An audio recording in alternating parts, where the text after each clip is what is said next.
Hi, it's Lindsay from Buy, Sell, Love Durham. Thanks for tuning in to another episode of my Tuesday morning market update. It's my opportunity every week to share with Oshawa, Whitby and Clarington just what's happening with real estate. Now I'm standing here in front of a property that we put a sold sign on last night. And the reason I'm here is this. I just wanted to kind of dispel a couple of myths or rumors around the real estate market.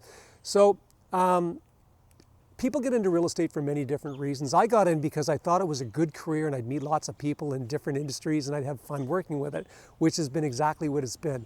Other people get in because they think there's money in it. People get into it because they can look at pretty houses. Other people get into it because they like the marketing or the negotiating ends of it. So people get in for a lot of different reasons.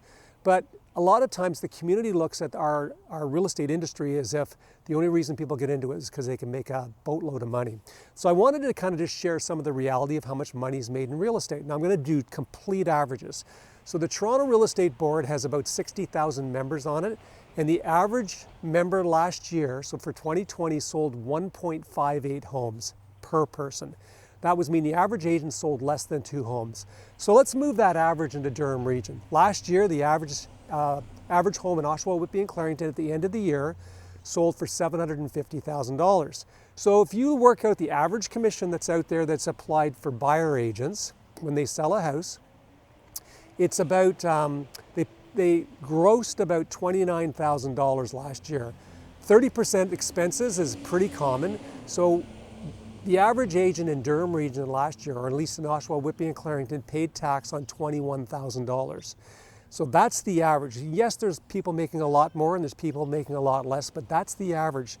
I just wanted to share a little bit with that. Now my partner, Wendy Starr, she hung a sold sign on a property. She worked on behalf of a buyer, but just to give you a bit of a sense of how challenging this market can be, it took a year and a half for her to sell this buyer a house.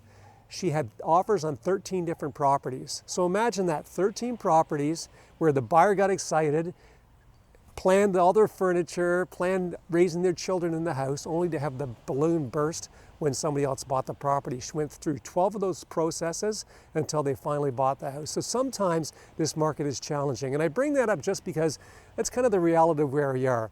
Yesterday, I was fortunate to have 3 properties on the market. We had offers on all 3 of them. There were 33 offers on the 3 properties, which means that 30 agents walked away without a property being sold with a disappointed buyer. So I just wanted to bring a little bit of clarity.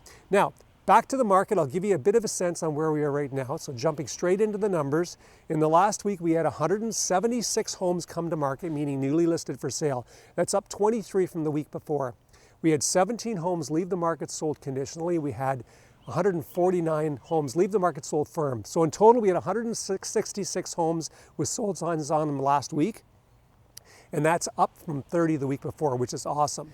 If you are curious about how knowing these numbers and these stats can help you put a sold sign on your property or help you buy a property if you're a buyer, I can be reached at 905 area code 743-5555, or you can catch me at the email address at the bottom of the screen.